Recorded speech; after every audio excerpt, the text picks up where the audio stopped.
Dan tidak hanya ini kita bagi nelayan, bantuan usaha berupa usaha ekonomi produktif. Bupati Aceh Jaya T. Irfan TB melantik dan mengambil sumpah 3 imam mukim dan 22 kecik dalam Kabupaten Aceh Jaya yang berlangsung di aula kantor Bupati setempat. 3 imam mukim yang baru dilantik merupakan imam mukim dari Kecamatan Jaya dan Tenom, sedangkan 22 kecik yang berasal dari 5 kecamatan terdiri dari Kecamatan Tenom, Pasiraya, Indrajaya, Krungsabi, dan Jaya.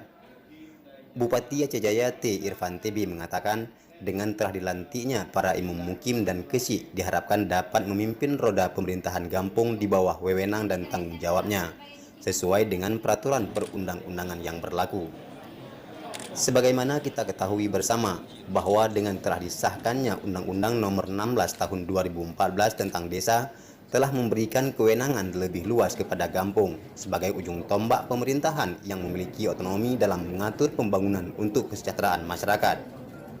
Maka oleh karena itu Irfan berharap kepada para gesi yang baru dilantik untuk dapat menggunakan anggaran dengan sebaik-baiknya dengan memperhatikan skala prioritas pembangunan dengan memperhatikan transparansi penggunaan anggaran agar tidak timbul tanda tanya di kalangan masyarakat.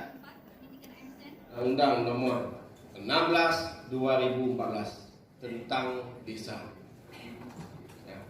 Bapak kecil diberikan kewenangan yang cukup luas dalam menggerakkan, menjalankan ekonomi kampung.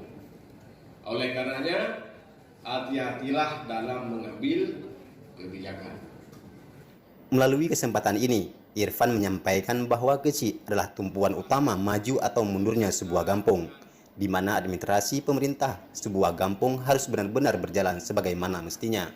Kecik selaku lembaga eksekutif yang ada di Gampung harus benar-benar bisa memanfaatkan serta mengelola secara baik anggaran yang telah ada di desa.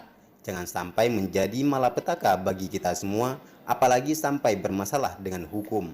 Para kecik yang baru dilantik dapat meningkatkan koordinasi dengan imam mukim di wilayahnya masing-masing, serta mengikutsertakan pula imam mukim dalam merumuskan program pembangunan Gampung. Irfan berharap kepada para gesi yang baru dilantik ini agar dapat menyatukan kembali semua masyarakat Gampung pasca Pilcisung.